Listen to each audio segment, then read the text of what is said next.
You asked me the question, I've racked my brains having played pretty much every competitor of this game at some point in my life. And I honestly can't say there are many that do a really great job.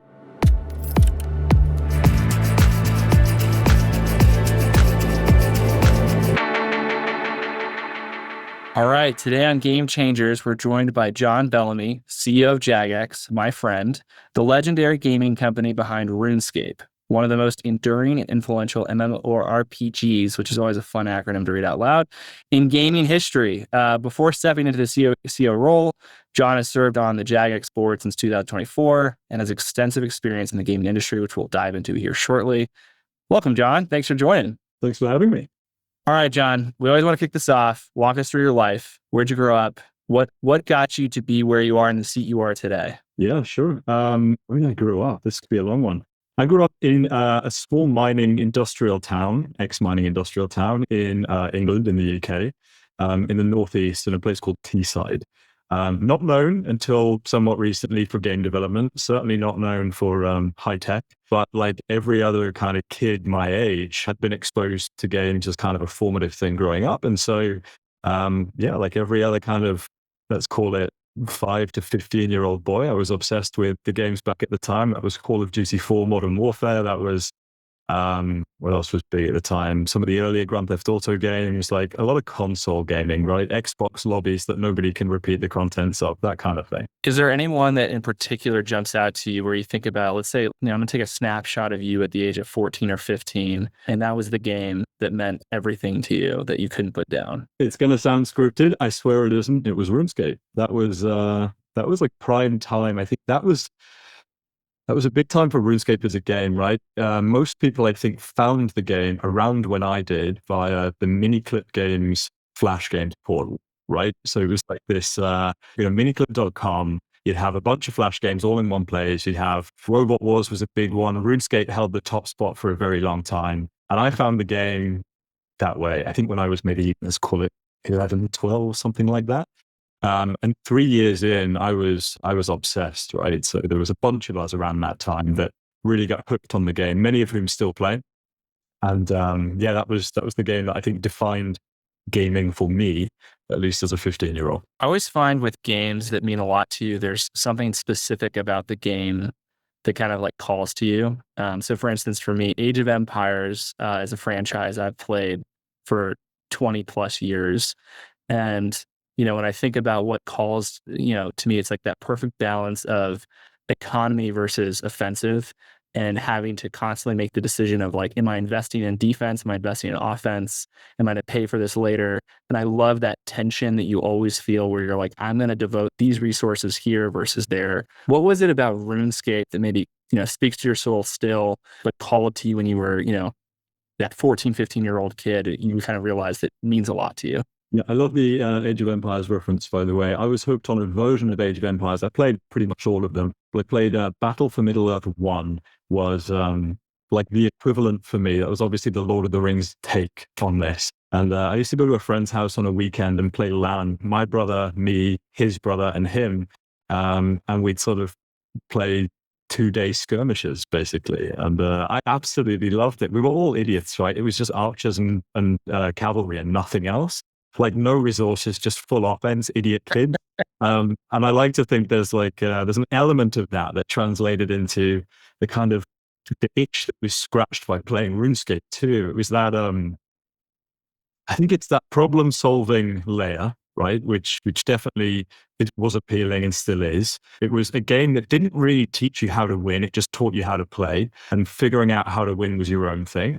And compare and contrast that against games that had come prior, and they were very much about laying out the objective, showing you how to achieve the objective, then you'd go and do it. Sort of first person single player games did this, or even multiplayer games. But I think RuneScape and AoE and some other sort of grand strategy games around at the time, they were great at just throwing you in and saying good luck, and here's how to press the buttons, the rest is you. I think RuneScape represented for many kids at around the same time that World of Warcraft did, a totally new world in which solving problems, socializing, and existing in the world every day was rewarding and got you a bit closer to a pretty nondescript goal.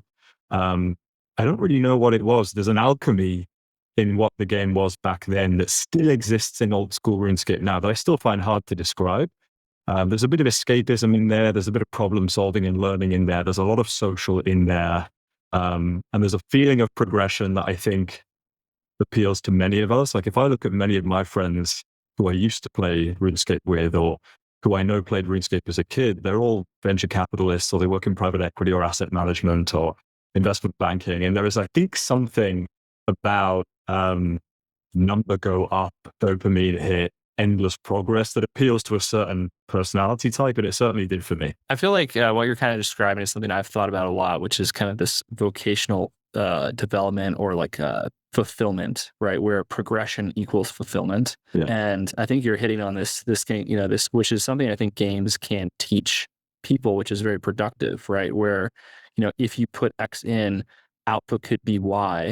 Isn't that an attractive proposition? And I think that's something that is unique to our form of entertainment over music, over film, over just about any other, where this kind of exchange of value proposition is just different. Yeah, I think there's meritocracy in it, right? So if I think back to what RuneScape was all those years ago, it's a game that pretty much anybody could access, right? This was pre-mobile gaming, right? So this was family computer in the living room, as we'd have called it, or the lounge. And you could log in with like no friction. You'd go to your web browser, runescape.com, create an account, play now, enter username, password, and you're in this open world, zero friction that pretty much anybody with any device could access. No real fast twitch skill involved, and a totally level beginning for every single player that manifested in this kind of meritocratic social experiment that was really appealing, I think, for me. I didn't realize that it was for that reason, but I think what you're maybe hinting at there is something that many players have clocked. Yeah. And that's interesting. The thing you said there, right there, the logging in on the browser and just the ease of use for this game. That's interesting given the moment we're in games right now, where I think, every single thing has cycles. One of the cycles right now is web gaming is all that anyone can think about. That's obviously tied a lot to the emerging kind of policies on app store fees. How do you think about, if Jagex, that is core to the DNA, that is part of your DNA, that maybe you guys bring an edge to this new cycle? Any thoughts there on kind of web gaming as a whole, and how you guys have been here for legitimately 2.5 decades? Yeah. It's wild to say out loud, right? Next year's our 25th anniversary, and there are many employees who've been here for a good chunk of that, and there are many players who've played for a good chunk of that. It's quite a unique beast in the industry. To your point about accessibility and friction, I do think there is this unbundling thing that happens, and I think everybody's gone through this process of building their own launcher and trying to benefit from proprietary data capture and, ecosystem control that comes with that. But actually, one of the big initiatives that I'm currently pushing for since taking this job has been simplicity, right? It's been reducing the number of touch points required to go from never having played the game to playing actively as a paying member. Reducing the number of touch points and the friction there is really important. This is a game that really benefits, particularly old school RuneScape, from simplicity in its identity. Very easy to play, very low compute requirements, very few installs required, very few inputs required, not really too much fast twitch or fast thought gameplay. A very simple monetization model that means, you pay some amount of money per month, a small amount, and you have access to the full game for as long as you pay. Really kind of simple and clean. And when I think about the industry now, particularly as a mid-30s gamer, it's really frustrating to me to have to kind of navigate the launchers and the launchers then clienting and the clients then redirecting to a browser and that browser taking me to a separate portal that doesn't seem to have the same graphical cohesion in order to make my purchase. And there's a lot of mess and frustration, I think, in the ecosystem. And what I'm trying to position, particularly old school, but all of our RuneScape games as, are simple, clean examples of how it used to be. Because I think it can't just be you and I that are craving that. I think there's a lot of hunger for a simpler, cleaner, more honest experience. And that's interesting. We're going to dive into, I think, the franchise, kind of where it's been and where you're taking it. And I think what is unique about you, Jon, is that you have been a player for a long time, right? And I think about, the average, let's call it large gaming company in the world. It's rare, I think, that you grab an actual person who is a true player who's played this thing for longer than 30 minutes to be able to say on a podcast, yes, I've played this game, right? Yeah. And I think that's really unique here. So I'm going to dive into that. But before we go there, so you're I think the 6th CEO of this franchise. At least that's what my Google search showed me. You've been in the seats for 4 months. Transitioning to a CEO position is always riddled with lots of surprises. Maybe what's been the biggest surprise for you kind of jumping into the seat? You're 4 months in, it's still early in the journey, but you've probably had enough time to sit down, think about it. You've assessed where you're at. What's been the biggest surprise for you kind of jumping into the seat that maybe you weren't aware of as a board member and you weren't even aware of when you said yes and took the job in March? Yeah, one of the things I was a little nervous about in taking this job was that I would come in, like you say, with 20 years of experience playing these games and 5 years of experience working here previously. And I'd come in with a bunch of preconceived notions about what this needed to be and the changes that needed to happen that weren't actually relevant. Like there's a good chance that the industry's moved on, the company's moved on, the game has moved on sufficiently that everything I thought I knew was actually just going to be a bias, a problematic bias rather than a true reflection of insider information or insider understanding. And so I was nervous that I'd come in here with a bunch of preconceived notions and get cracking on making some of those notions manifest, only to realize that everything I was thinking was just out of date, albeit formed over periods of time, but it's just out of date for the modern environment. I think what has surprised me is just how wrong that doubt was. I actually think that, in particular for old school RuneScape players, the things that matter to them are almost certainly the same things that mattered to them 10 years ago and even 20 years ago if they were old RuneScape 2 players.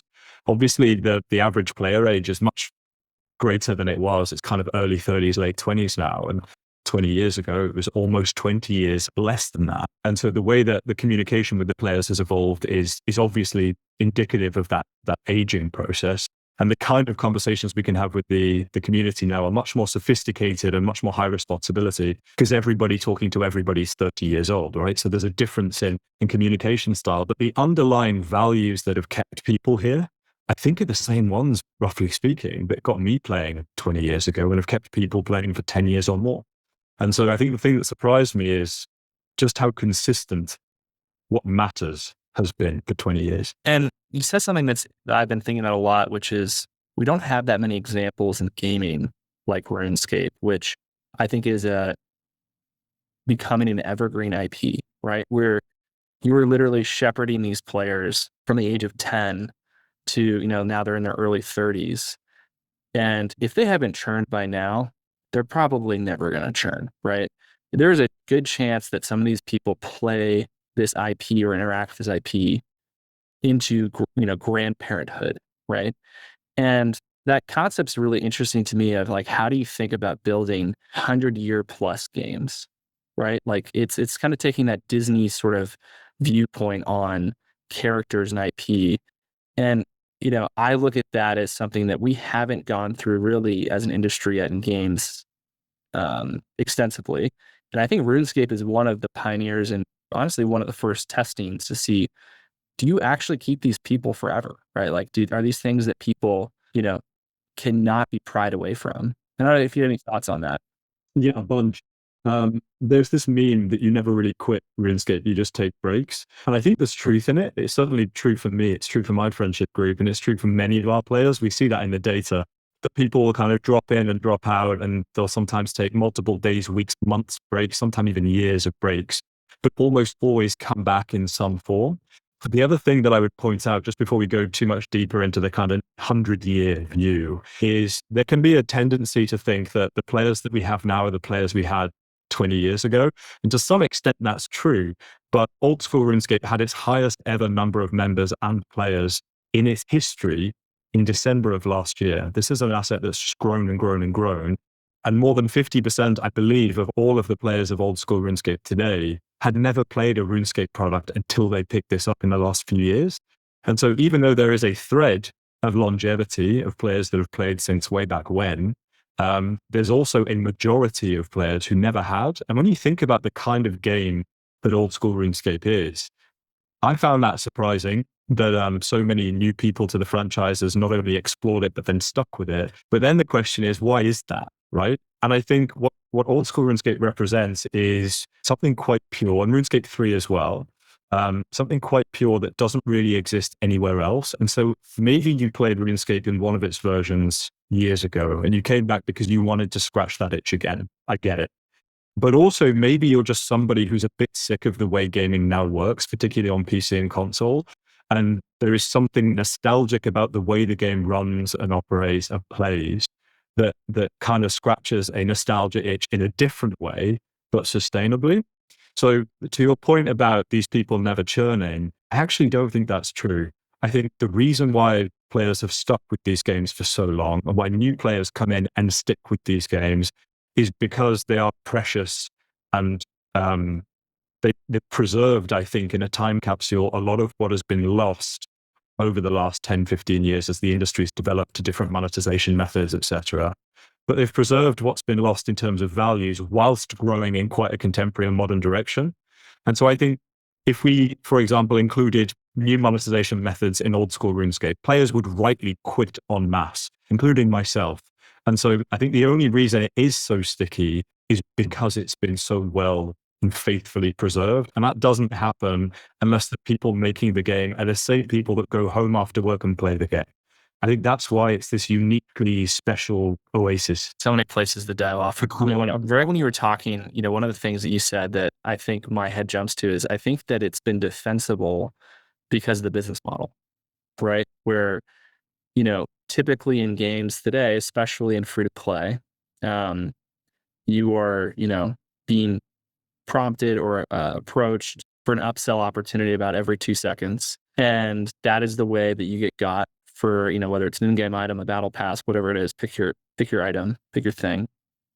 And you guys have pioneered subscriptions since, 2002, I think is when it was. Something like that.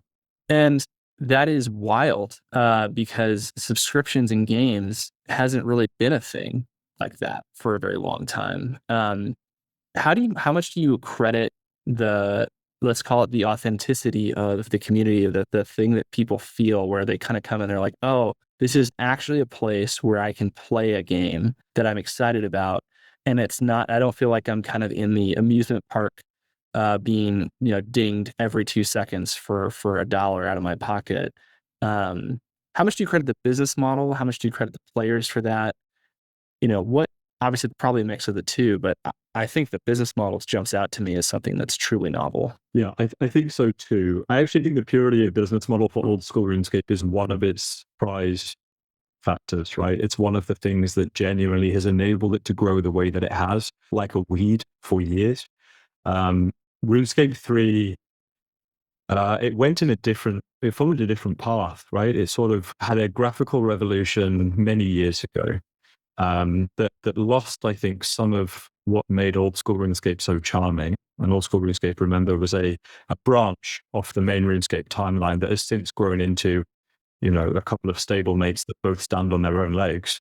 But RuneScape 3 did go down the path of offering microtransactions, and those microtransactions started off reasonably small and they grew into more potent offerings, and various business models were used that followed what was standard in the industry, particularly gaining speed in the free-to-play realm. And actually, one of the things that I stood on camera and committed to the community shortly after I joined is to wind some of that back.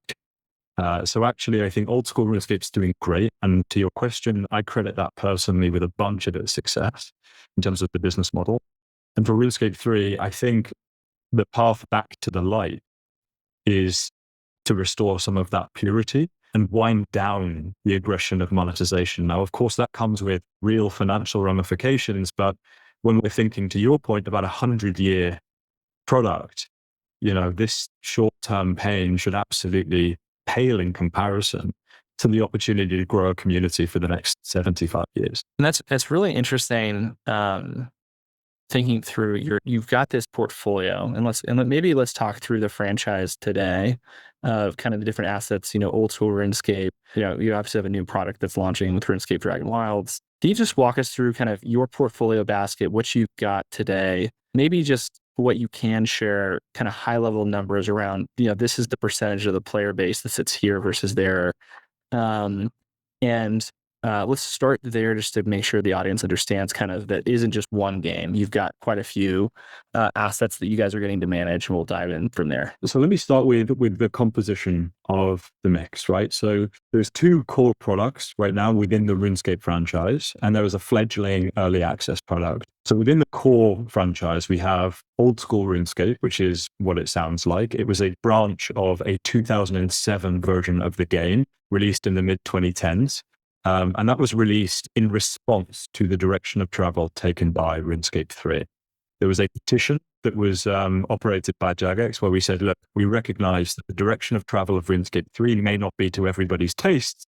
However, if you miss the old days and there's enough of you, we've got a copy of this game literally in the back of a safe covered in dust that we can spin up with a tiny skeleton crew and just run a version of how the game used to be from 2007. Anyway, that got like 500,000 signatures on the petition, right? So that blew up in a way that I think even the most bullish internal employees hadn't quite expected. And so once we saw the results from that, obviously the game went live as old school RuneScape, which was the same game, just spun off from an earlier snapshot with a small dev team that has since grown into a massive, proportionally speaking, team that maintains old school RuneScape day to day. It's publicly shown information. We publish CCU or PCCU numbers on our websites for RuneScape and old school RuneScape that updates, I think, every 5 or 10 minutes. And so you can see, roughly speaking, how many people are playing. We had about 170,000 peak concurrent users all playing at the same time for old school RuneScape yesterday or a couple of days ago. And that translates, as you might expect, into, millions of paying users over time. And then we've got RuneScape 3. So RuneScape 3 is a game, as I mentioned, that started from the same origins of old school RuneScape back in the early 2000s. And it followed a different path. It went to a different place graphically. So it looked more akin to what modern MMOs used to look like. It went to a different place monetarily. So the business model shifted in favor of microtransactions and discretionary purchases, as well as the membership that we've always offered via subscription. And it also went to a different place in terms of gameplay. So the combat style is radically different, focused on rotations and more lean in, high learning curve combat, right? So much more complex.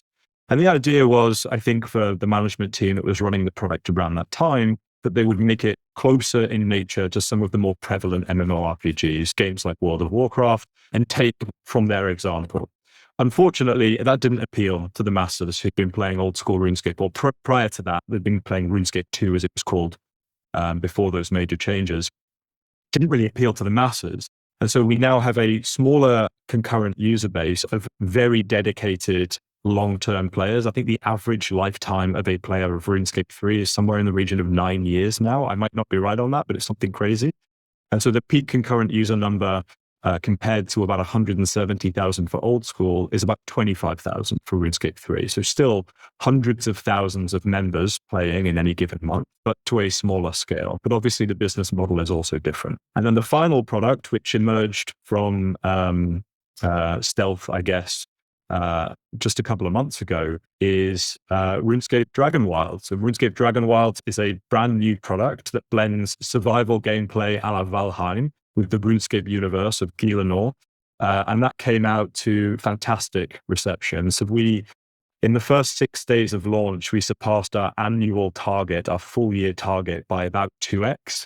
And so the game exploded onto the scene. It's obviously still in early access, and it will go through a lot of change and updating up until Q2 or Q3 next year when the game launches fully.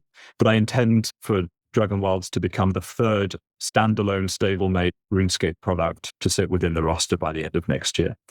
So that's the whole franchise. That's a pretty big deal. Well, one, congratulations on the reception. That must have been a nice day on day 6. Hopefully you guys celebrate a little bit. When you look at managing those 3 products, right, and kind of like what the special sauce of what RuneScape is, obviously, you look towards like kind of what old school RuneScape is. And that is sort of, I think, what is probably the success you're seeing with RuneScape Dragonwild is my guess.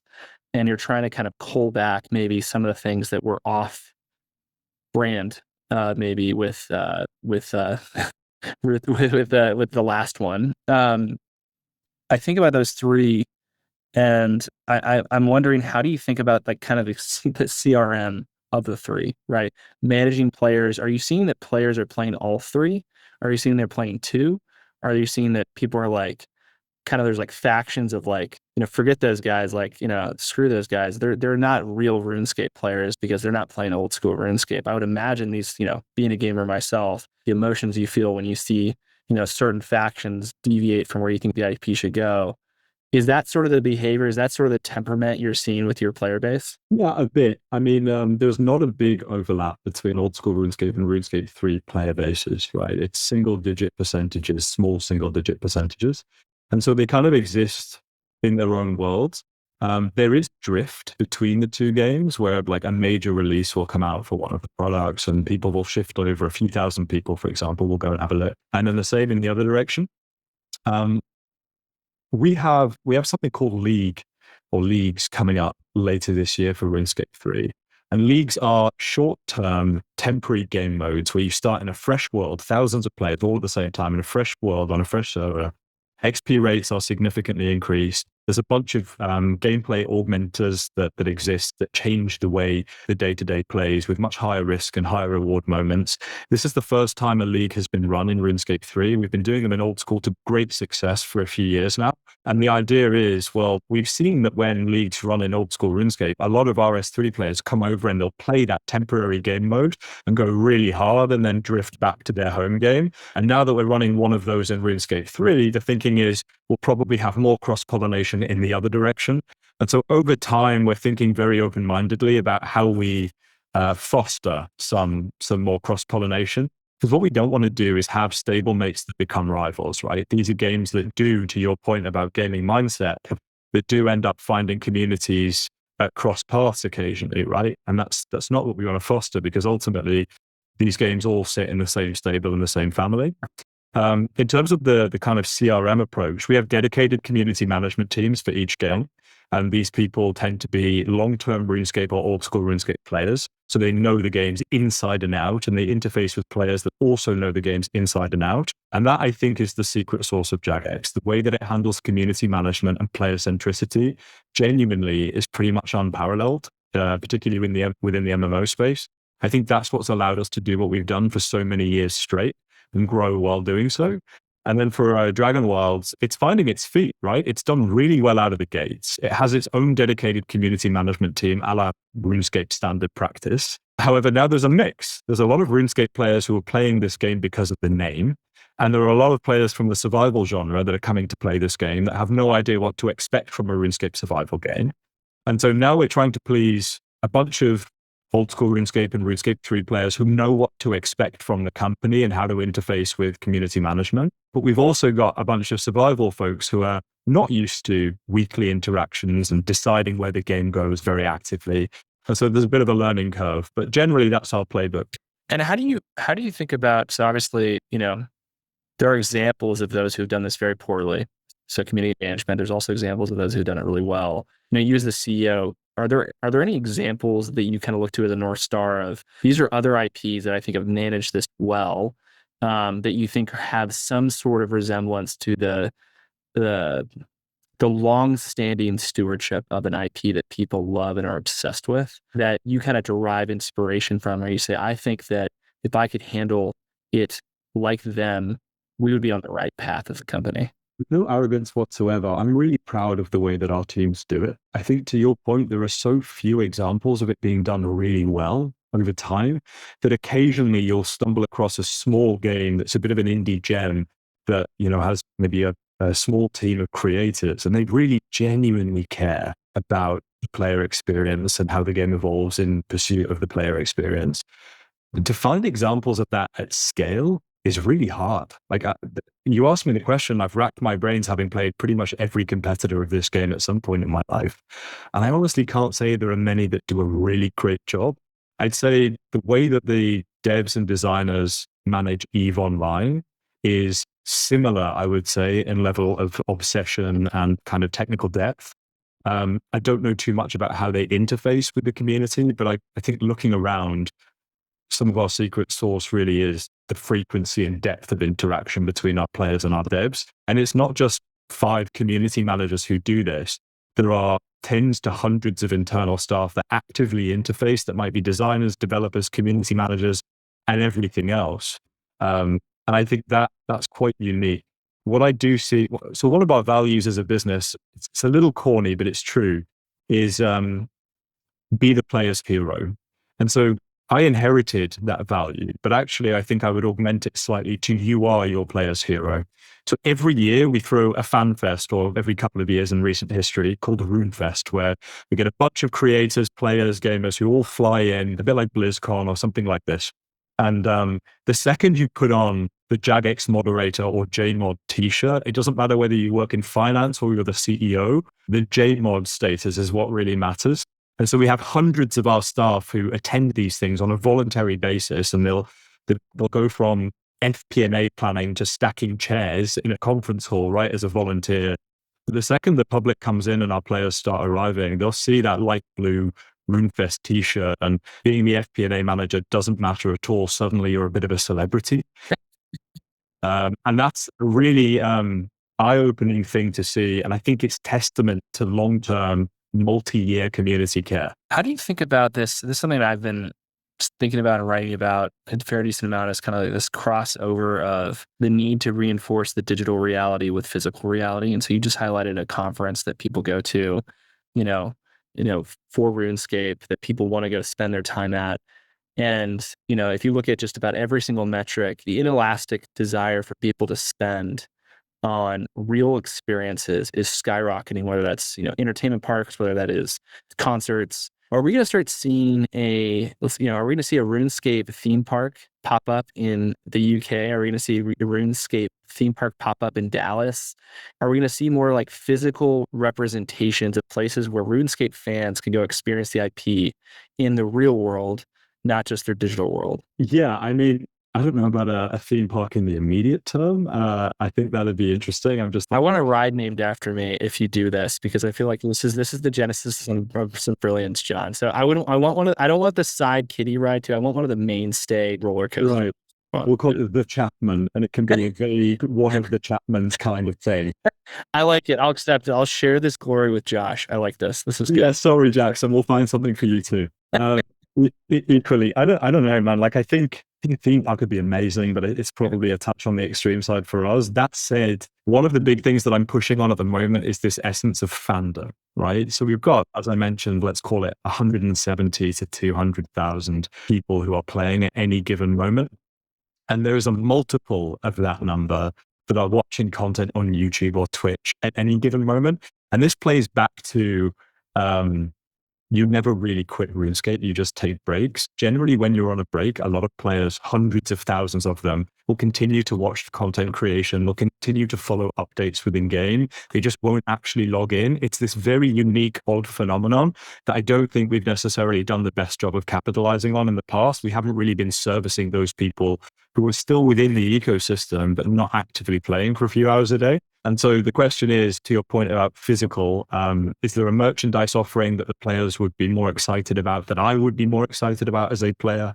Yes, 100%. And I think we can make big improvements there. Are there experiences like RuneFest that could be grown in scale and maybe do one in the US at 2 times the capacity? Yeah, I'd love to see that. Are there other live tournament moments like the crescendos and finales of leagues or deadman modes? And those who play will know what I'm talking about. Feel like, yes, there's no reason why we shouldn't be hiring an arena in Vegas or Wembley in London and doing those kinds of things to blend the digital and the physical, especially when you've got a player base that cares as much about this game as they do.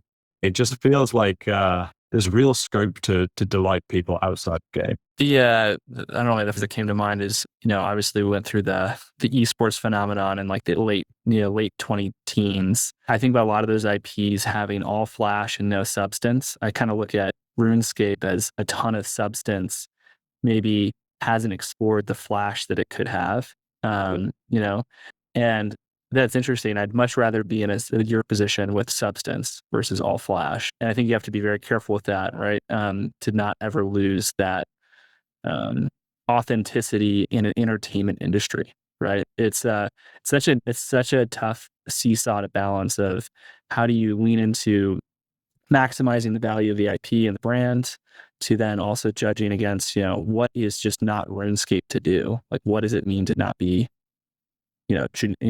genuinely part of the community? And I think esports exploded around a couple IPs that weren't the right ones to explode around. I'm all for competitive places for people to flex their capabilities and skills to be the best, because I'm an incredibly competitive person. So I love the essence of it, but I do think around the IPs that it kind of pushed, and it was just a thought I had with you when you were talking around substance versus flash. Yeah. I think where I'm trying to get with our games is that the substance is the flash, right? Which is, I know, a bit cliche and sounds like a mixing of words, but I think being so unbelievably hyper authentic and down to earth and humble in our operation, yet ambitious and self-aware, I think is the differentiating factor, right? When I think about what RuneScape is and its purity, like, for example, it's this quaint English village in the Cotswolds somewhere, beautiful honey stone houses and ivy and roses growing out the walls. I think there's a version of that that should be celebrated. And I think by turning that into a flashy theme park, you'd ruin it. And actually being authentically itself with its kind of Anglophilic centricity, its kind of play on words, tongue-in-cheek, Monty Python, Blackadder-ness, its sense of humor, and never taking itself quite too seriously. I think that is our brand of flashy, right? There's a reason why the Brits don't do so well in NFL or NBA or like politics even, right? Like, we have a very different take on life. And there is so much of that culture woven into our games over a 20-year period, based out of Cambridge in the UK, which is the Rose Garden epicenter, let's call it, of the UK. I think staying true to that and being hyper authentic and never trying to be too flashy, knowing who we are, over time, on the trajectory the industry's on, I think that will be only more differentiating and only more appealing.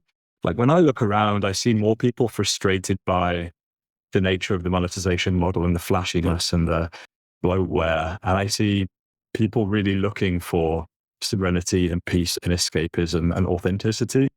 And I think if we can get the message right without too many fireworks, that's probably the right balance for us.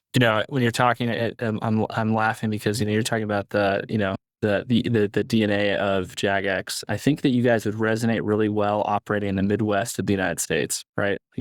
Not flashy, but just good value and valued substance, right? And I'll tell you, I think we're looking towards more of like an Ohio conference for you. So we'll talk about location. I'll save you guys from Vegas. I don't know if the RuneScape players won Vegas, but one of the thoughts I've had, where as well, which I'd love to pick your brain on, is, and I've debated this side on both coins. Obviously, things are getting cheaper to produce right now. Everyone talks about artificial intelligence, all the different things that you can do with it. There are just objectively things that are, being produced at a much faster clip and much cheaper today, which poses, new entrants, right? We're not too far off from a world where, you could theoretically spin up a AAA kind of title in, half to a fourth of the time, right, as it once was. I look at this though, and I lean towards this not really solving what players are looking for. It still causes this discoverability issue of, no one really wants to be in a content flood with games. They just want to find a few good games that they can really dive into. And that makes me lean towards IP being more valuable than ever. And that means, leads towards, to me, I look at like a RuneScape, 2.5 decades of IP that's been built, leading to my question, not my monologue. Is this just going to actually make those who have strong IP stronger and stronger and need deeper moats, and it make it tougher for new entrants? That's where I've leaned. And I'm curious for your spot. Obviously, you're probably biased, but that's where I've leaned in my kind of IP versus, the easeability of creation. Yeah, I mean, I am biased. You're right. So at Jagex, we're very much in the kind of artisan camp, and there are some in the industry that would say we're just going to be left behind.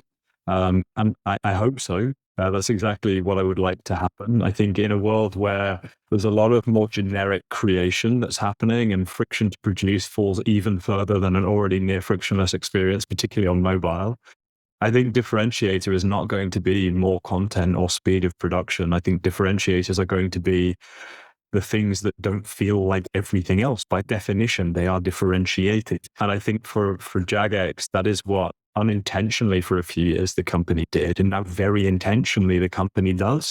And when I think about Age of Empires, for example, I would go back to the well-worn, tried and trusted IP 10 times out of 10, even if you presented me with 50 very similar options that were playable for free, I would still purchase Age of Empires.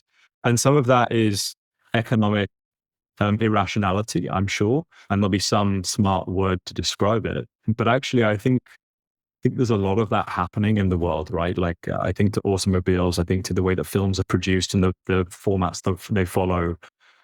I think differentiation and artisanal production is only going to be at a greater premium over time.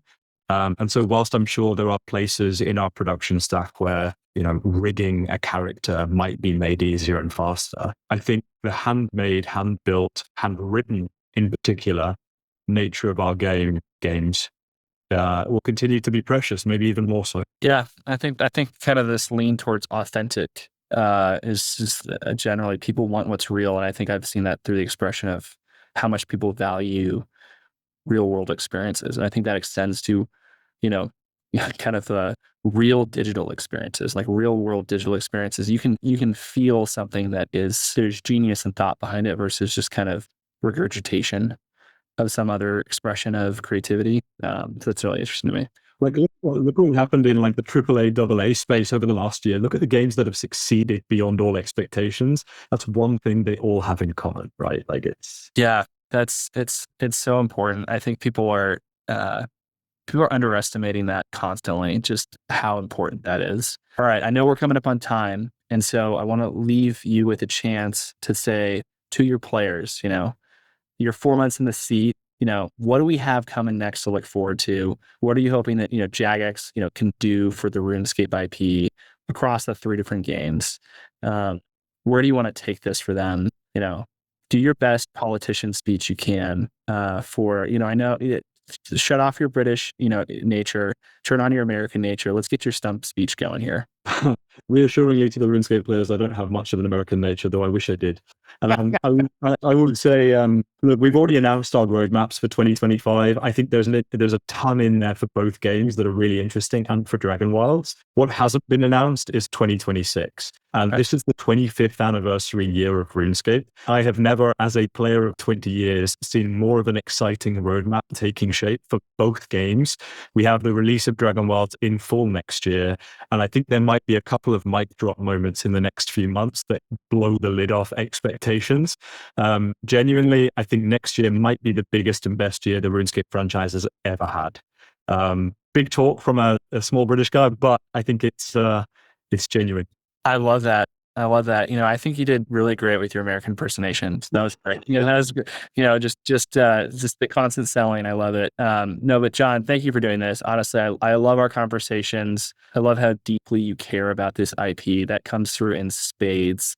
And, I wish and I hope that all of the IPs that people care about, have people at the helm like you, right? Which are thinking through deeply as a player, as an executive, stewarding the asset well. And so very bullish on what is to come for Jagex. So thank you for doing this, and looking forward to talking again soon. Of course, it's been awesome. Thanks, Jason. Thanks, Jon.